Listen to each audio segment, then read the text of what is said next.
À Saint-Louis, de nombreux villages souffrent d'un manque criard d'eau, une situation qui hante le sommeil des habitants. À Ndiaoudoune, un village situé dans la commune de Gandon, trouver le liquide précieux est un véritable casse-tête. Nous sommes très fatigués.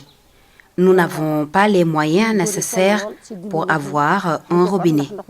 Ce sont même les hommes qui enlèvent les herbes dans le fleuve pour que nous puissions avoir de l'eau claire.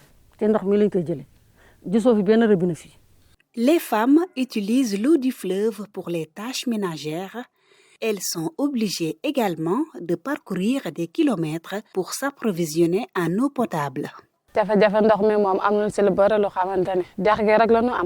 Le problème de la pénurie d'eau est vraiment difficile ici. Nous n'avons que le fleuve pour faire toutes nos tâches ménagères. Nous sommes parfois obligés de parcourir un long trajet pour chercher de l'eau potable. Et pour transporter les bidons, il faut payer une charrette ou les porter nous-mêmes. L'eau, source de vie indispensable, est devenue une denrée rare dans cette localité. Face à cette détresse, le représentant du chef de village plaide pour l'installation d'une borne fontaine. L'eau est indispensable.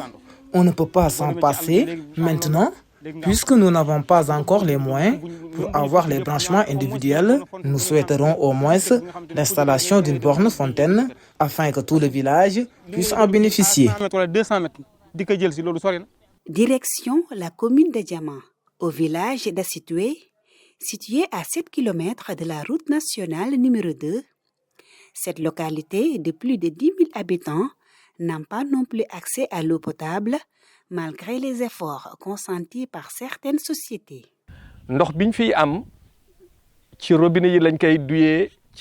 Nous sommes contraints de parcourir 7 km pour aller chercher de l'eau dans des bidons de 20 litres.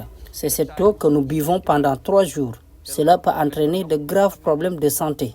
Depuis 2019, la société Eiffage nous dit que les travaux étaient à l'arrêt à cause de la pandémie de Covid-19 et qu'elle devait acheter une machine pour alimenter tout le village. Aujourd'hui, la pandémie est terminée, mais rien n'a changé. J'interpelle directement l'État afin qu'il vienne auditer et constater l'état d'avancement des travaux entamés par cette société.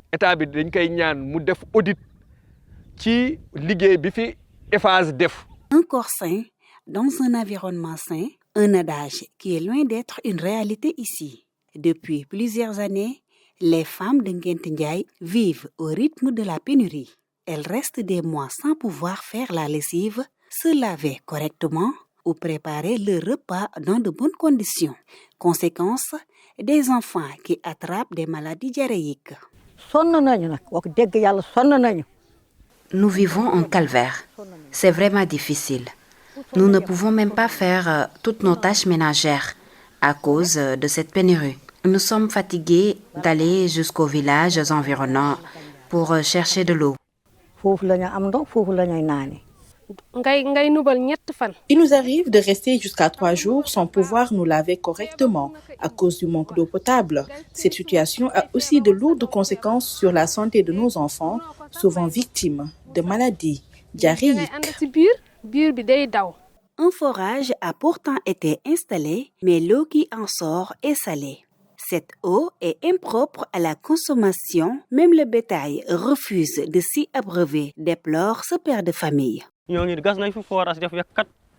Un forage a été installé, mais l'eau est très salée. Même le bétail ne peut pas la boire. La situation est vraiment difficile. Les autorités font toujours des promesses, mais au final, elles ne tiennent pas leurs engagements. Malgré plusieurs tentatives, tous les efforts ont échoué. Le chef de village lui-même affirme ne plus savoir à quel sens se vouer face à cette situation. Quand le programme d'adduction d'eau est venu, toutes les démarches ont été entreprises pour que tous les villages d'ici puissent en bénéficier. Mais jusqu'à présent, l'eau ne coule pas dans les robinets. De Ndiaoudoune à Nguent Ndiaye, en passant par Asitoué, l'attente est longue, voire insoutenable. Les populations ne cessent d'alerter les autorités compétentes en espérant que leur cri de détresse ne soit lettre morte.